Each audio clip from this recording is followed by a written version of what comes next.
Chapter 6. For Love of a Man. When John Thornton froze his feet in the previous December, his partners had made him comfortable and left him to get well, going on themselves up the river to get out a raft of saw logs for Dawson. He was still limping slightly at the time he rescued Buck, but with the continued warm weather, even the slight limp left him. And here, lying on the river bank through the long spring days, watching the running water, listening lazily to the songs of birds and the hum of nature, Buck slowly won back his strength.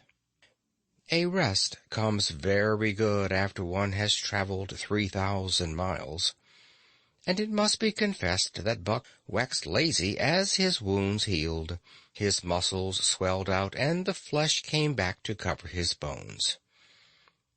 For that matter, they were all loafing, Buck, John Thornton, and Skeet and Nig, waiting for the raft to come that was to carry them down to Dawson.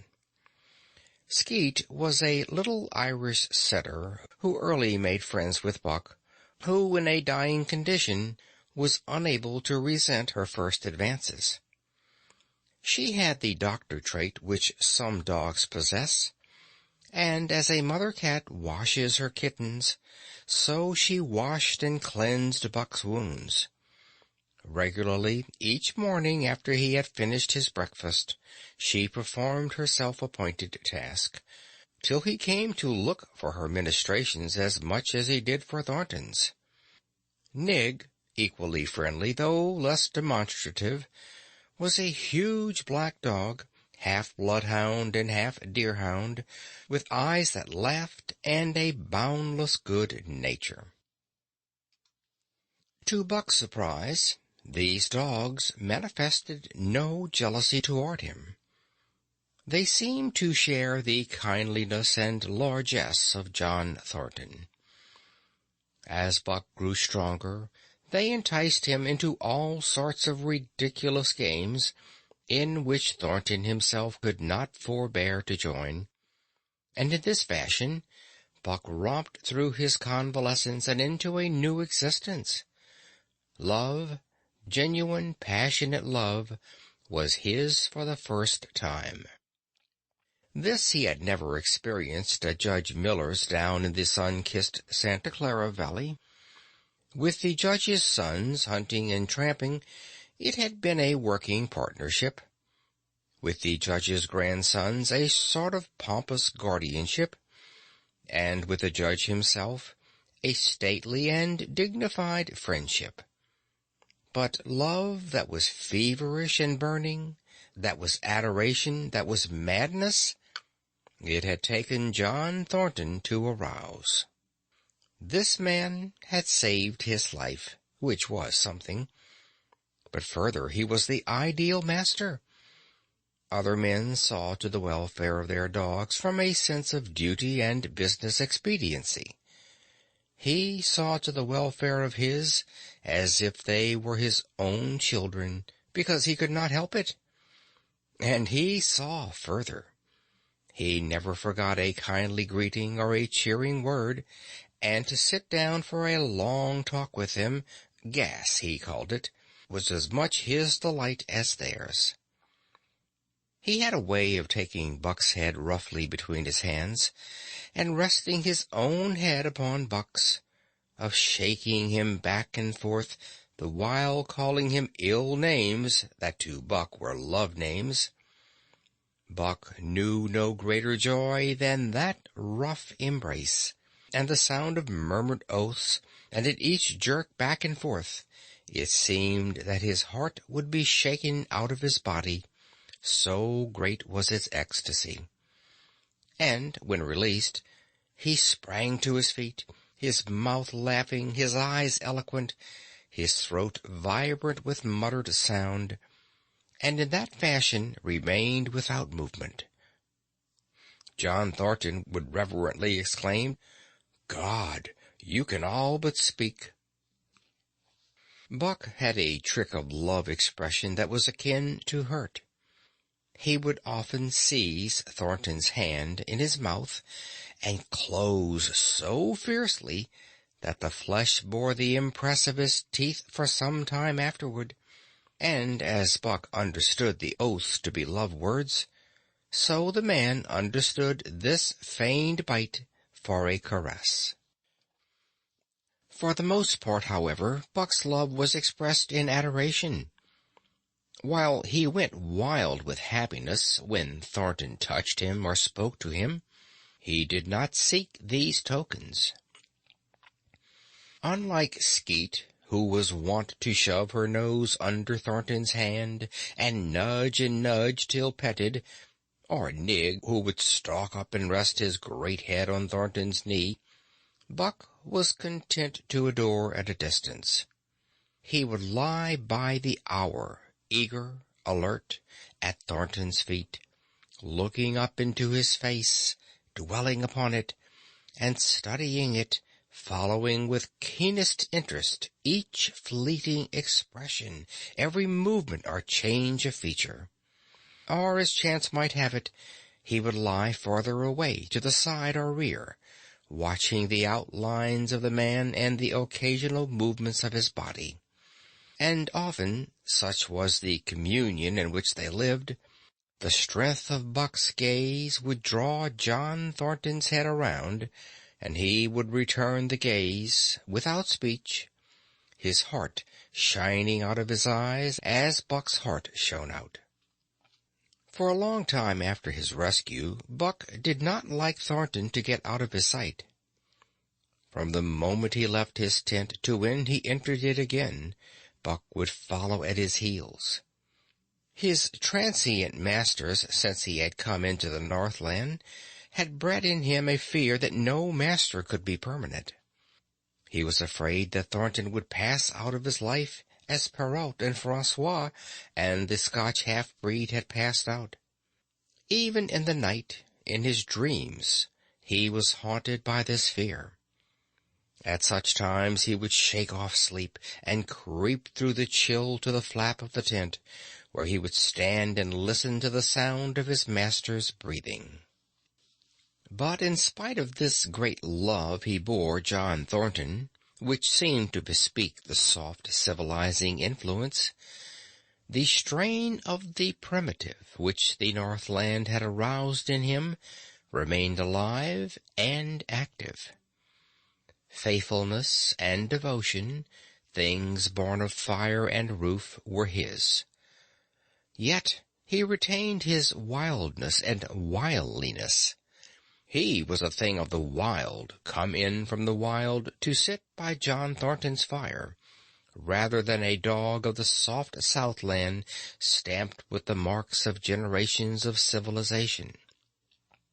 Because of his very great love, he could not steal from this man, but from any other man in any other camp he did not hesitate an instant, while the cunning with which he stole enabled him to escape detection. His face and body were scored by the teeth of many dogs, and he fought as fiercely as ever and more shrewdly. Skeet and Nig were too good-natured for quarreling. Besides, they belonged to John Thornton. But the strange dog, no matter what the breed or valor, swiftly acknowledged Buck's supremacy, or found himself struggling for life with a terrible antagonist. And Buck was merciless.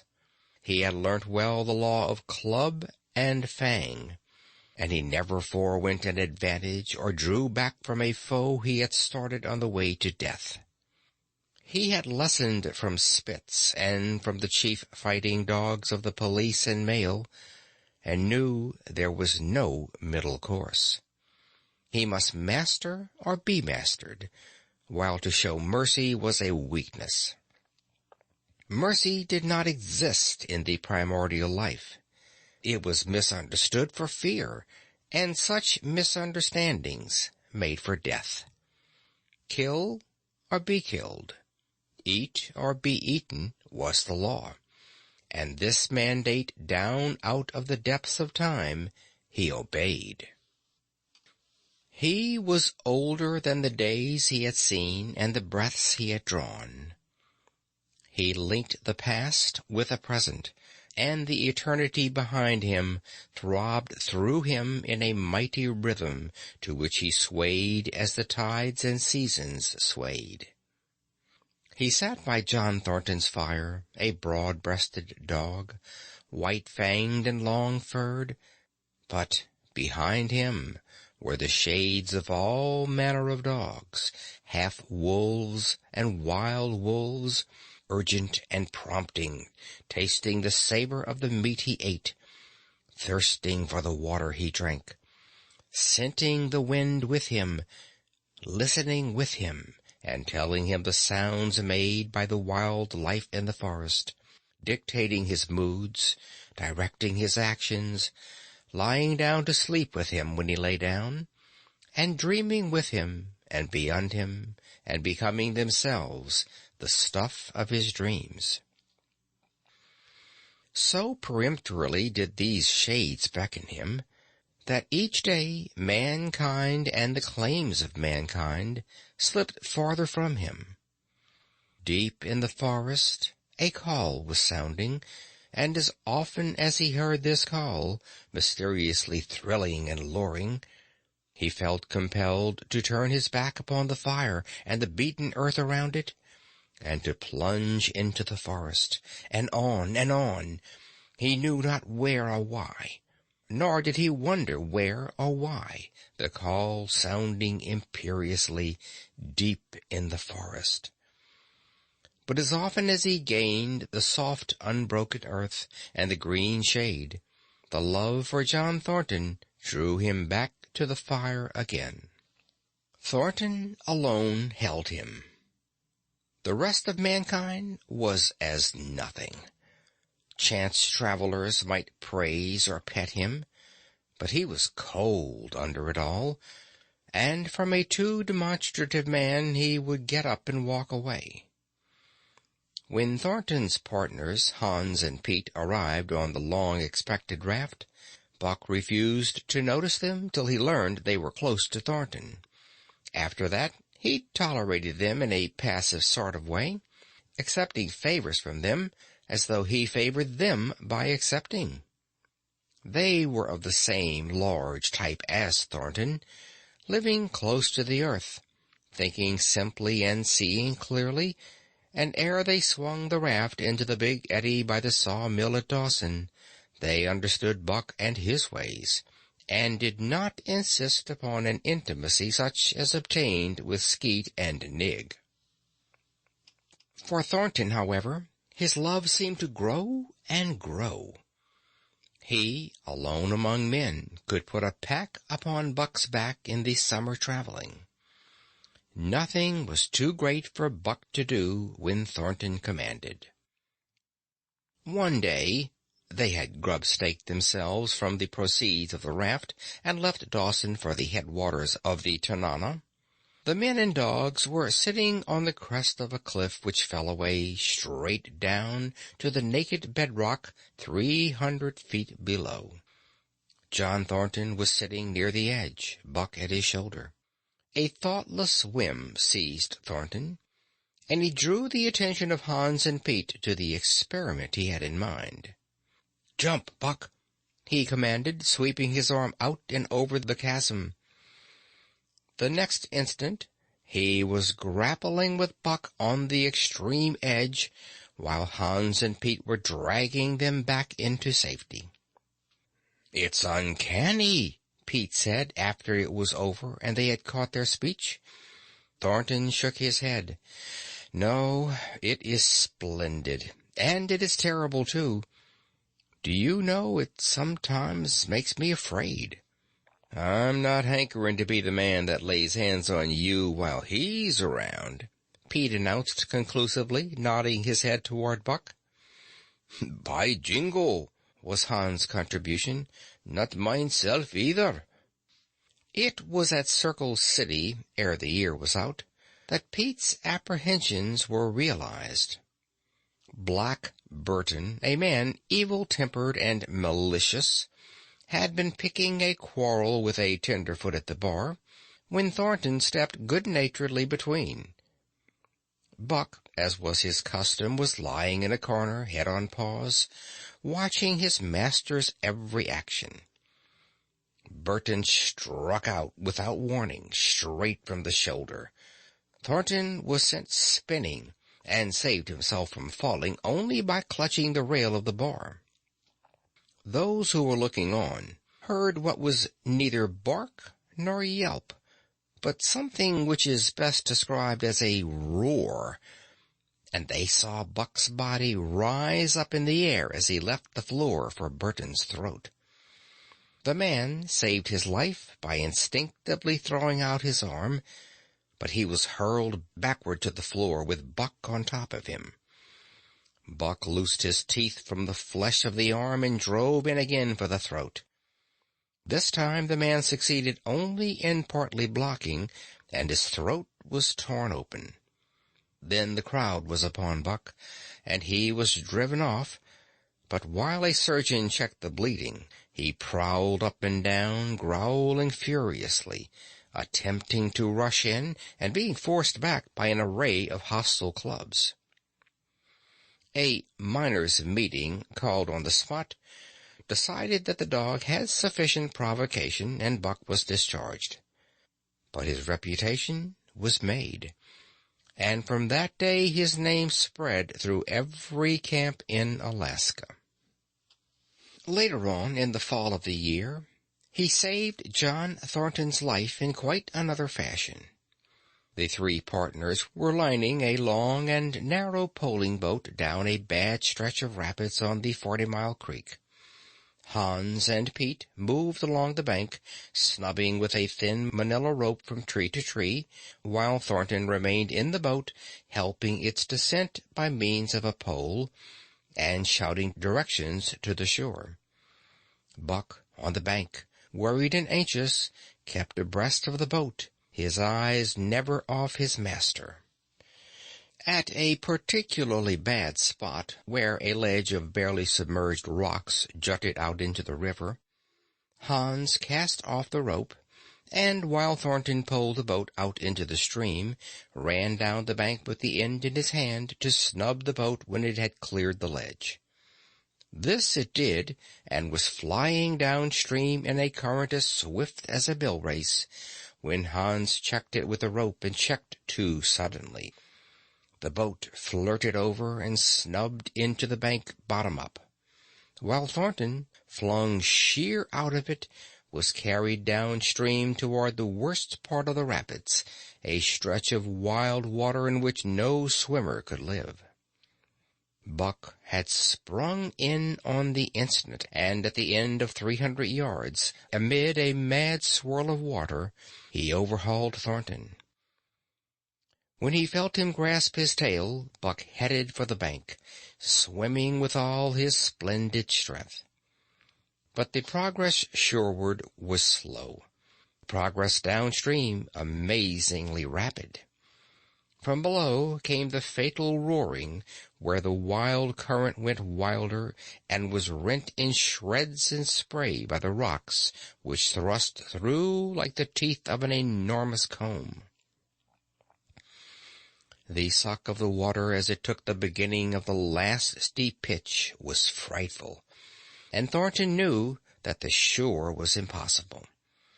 He scraped furiously over a rock, bruised across a second, and struck a third with crushing force. He clutched its slippery top with both hands, releasing Buck, and above the roar of churning waters shouted, "Go, Buck, go!" Buck could not hold his own, and swept on downstream, struggling desperately, but unable to win back. When he heard Thornton's command repeated, he partly reared out of the water, throwing his head high as though for a last look, then turned obediently toward the bank. He swam powerfully, and was dragged ashore by Pete and Hans at the very point where swimming ceased to be possible and destruction began. They knew that the time a man could cling to a slippery rock in the face of that driving current was a matter of minutes, and they ran as fast as they could up the bank to a point far above where Thornton was hanging on.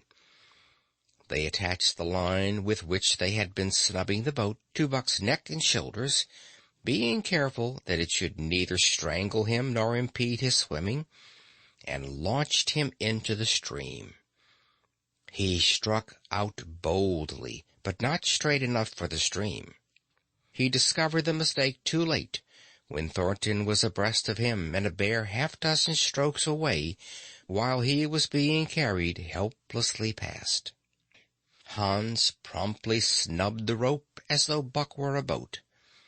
The rope thus tightening on him in the sweep of the current, he was jerked under the surface, and under the surface he remained till his body struck against the bank and he was hauled out.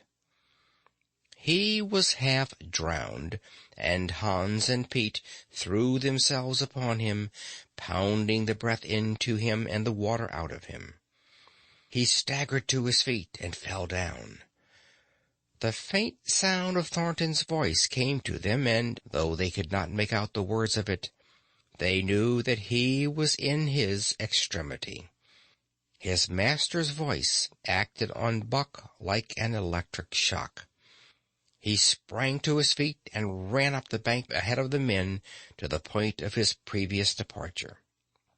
Again the rope was attached, and he was launched, and again he struck out, but this time straight into the stream. He had miscalculated once, but he would not be guilty of it a second time. Hans paid out the rope, permitting no slack, while Pete kept it clear of coils. Buck held on till he was on a straight line above Thornton. Then he turned, and with the speed of an express train headed down upon him. Thornton saw him coming, and as Buck struck him like a battering ram, with the whole force of the current behind him, he reached up and closed both arms around the shaggy neck. Hans snubbed the rope around the tree, and Buck and Thornton were jerked under the water. Strangling, suffocating, sometimes one uppermost and sometimes the other, dragging over the jagged bottom, smashing against rocks and snags, they veered into the bank. Thornton came to, belly downward, and being violently propelled back and forth across a drift log by Hans and Pete. His first glance was for Buck, over whose limp and apparently lifeless body Nig was setting up a howl, while Skeet was licking the wet face and closed eyes. Thornton was himself bruised and battered, and he went carefully over Buck's body, when he had been brought around, finding 3 broken ribs. "That settles it," he announced. "We camp right here." And camp they did, till Buck's ribs knitted and he was able to travel. That winter at Dawson, Buck performed another exploit, not so heroic, perhaps, but one that put his name many notches higher on the totem pole of Alaskan fame. This exploit was particularly gratifying to the 3 men, for they stood in need of the outfit which it furnished, and were enabled to make a long-desired trip into the Virgin East, where miners had not yet appeared. It was brought about by a conversation in the El Dorado saloon, in which men waxed boastful of their favorite dogs. Buck, because of his record, was the target for these men, and Thornton was driven stoutly to defend him. At the end of half an hour, one man stated that his dog could start a sled with 500 pounds and walk off with it. A second bragged 600 for his dog, and a third 700. "Pooh, pooh," said John Thornton. "Buck can start 1,000 pounds." "And break it out? And walk off with it 100 yards?" demanded Matthewson, a bonanza king, he of the 700 vaunt. and break it out and walk off with it for 100 yards, John Thornton said coolly. Well, Matthewson said slowly and deliberately, so that all could hear, I've got $1,000 that says he can't, and there it is. So saying, he slammed a sack of gold dust of the size of a bologna sausage down upon the bar. Nobody spoke. Thornton's bluff, if bluff it was, had been called. He could feel a flush of warm blood creeping up his face. His tongue had tricked him. He did not know whether Buck could start 1,000 pounds. 1/2 ton? The enormousness of it appalled him. He had great faith in Buck's strength, and had often thought him capable of starting such a load, but never, as now, had he faced the possibility of it. The eyes of a dozen men fixed upon him, silent and waiting. Further, he had no $1,000, nor had Hans or Pete. I've got a sled standing outside now, with 50-pound sacks of flour on it, Matthewson went on with brutal directness, so don't let that hinder you. Thornton did not reply. He did not know what to say. He glanced from face to face in the absent way of a man who has lost the power of thought and is seeking somewhere to find the thing that will start it going again. The face of Jim O'Brien, a Mastodon king and old-time comrade, caught his eyes. It was as a cue to him, seeming to rouse him to do what he would never have dreamed of doing. "Can you lend me 1,000?"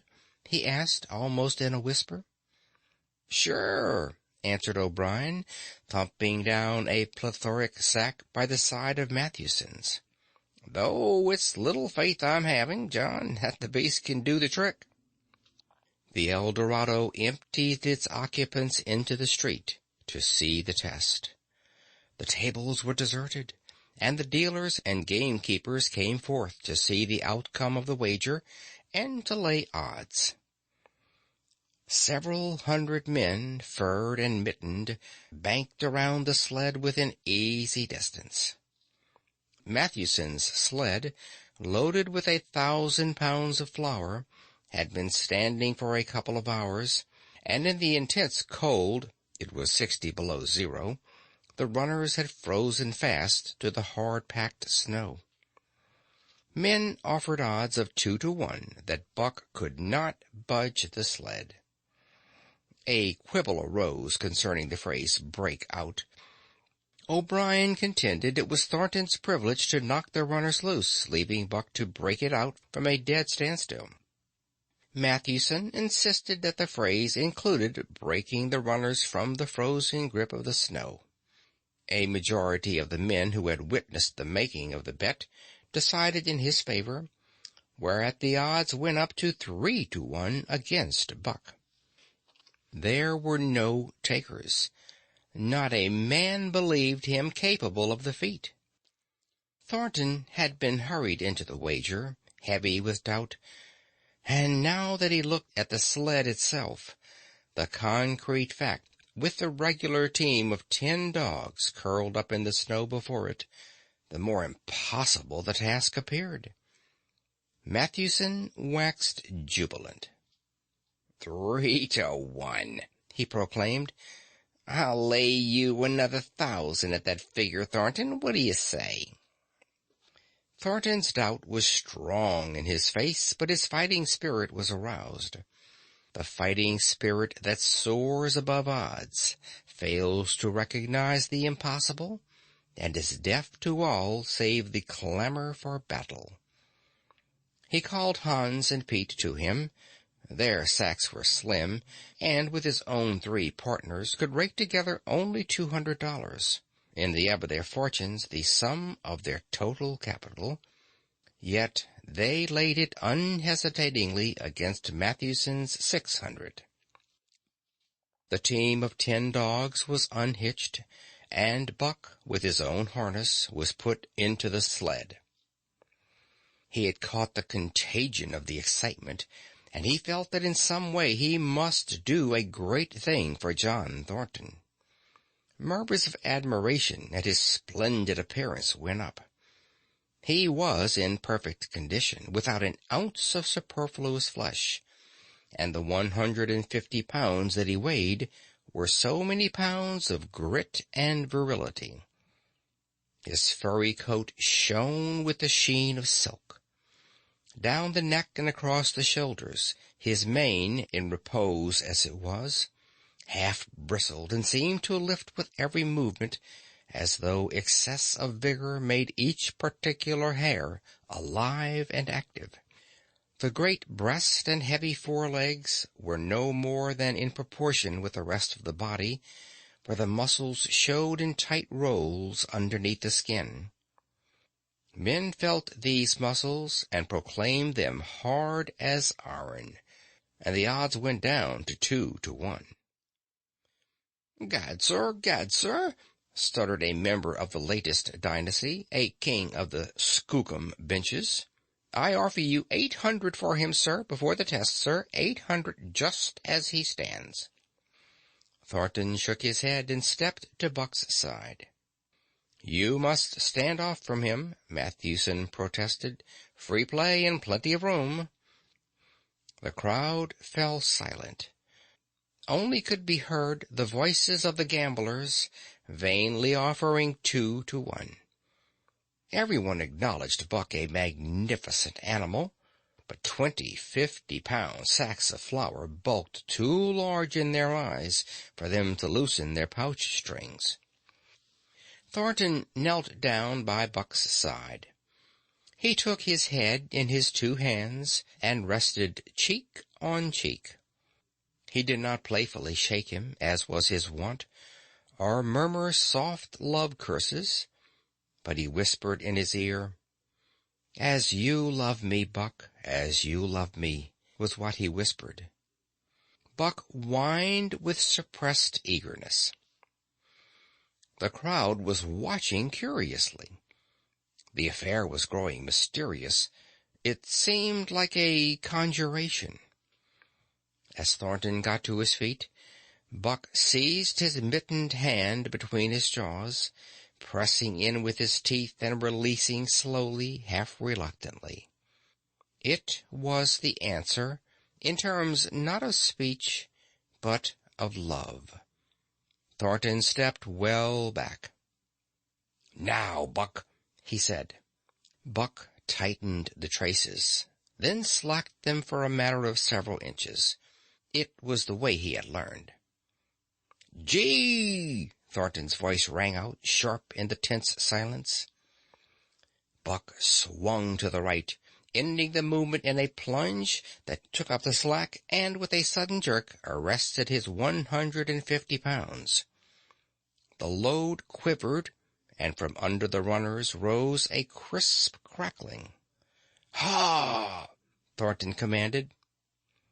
Buck duplicated the maneuver, this time to the left. The cracking turned into snapping, the sled pivoting and the runners slipping and grating several inches to the side. The sled was broken out. Men were holding their breaths, intensely unconscious of the fact. "Now, mush!" Thornton's command cracked out like a pistol shot. Buck threw himself forward, tightening the traces with a jarring lunge. His whole body was gathered compactly together in the tremendous effort, the muscles writhing and knotting like live things under the silky fur. His great chest was low to the ground, his head forward and down, while his feet were flying like mad, the claws scoring the hard-packed snow in parallel grooves. The sled swayed and trembled, half started forward. One of his feet slipped, and one man groaned aloud.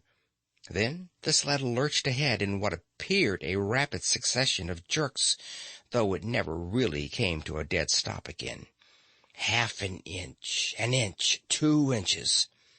The jerks perceptibly diminished as the sled gained momentum. He caught them up till it was moving steadily along. Men gasped and began to breathe again, unaware that for a moment they had ceased to breathe. Thornton was running behind, encouraging Buck with short, cheery words. The distance had been measured off, and as he neared the pile of firewood which marked the end of the 100 yards, a cheer began to grow and grow, which burst into a roar as he passed the firewood and halted at command. Every man was tearing himself loose, even Matthewson. Hats and mittens were flying in the air. Men were shaking hands, it did not matter with whom, and bubbling over in a general incoherent babble. But Thornton fell on his knees beside Buck. Head was against head, and he was shaking him back and forth. Those who hurried up heard him cursing Buck, and he cursed him long and fervently, and softly and lovingly. Gad, sir, spurted the Succumbench King. I'll give you 1,000 for him, sir, 1,000, sir, 1,200, sir. Thornton rose to his feet. His eyes were wet. The tears were streaming frankly down his cheeks. Sir, he said to the Succumbench King, no, sir, you can go to hell, sir. It's the best I can do for you, sir. Buck seized Thornton's hand in his teeth. Thornton shook him back and forth. As though animated by a common impulse, the onlookers drew back to a respectful distance, nor were they again indiscreet enough to interrupt.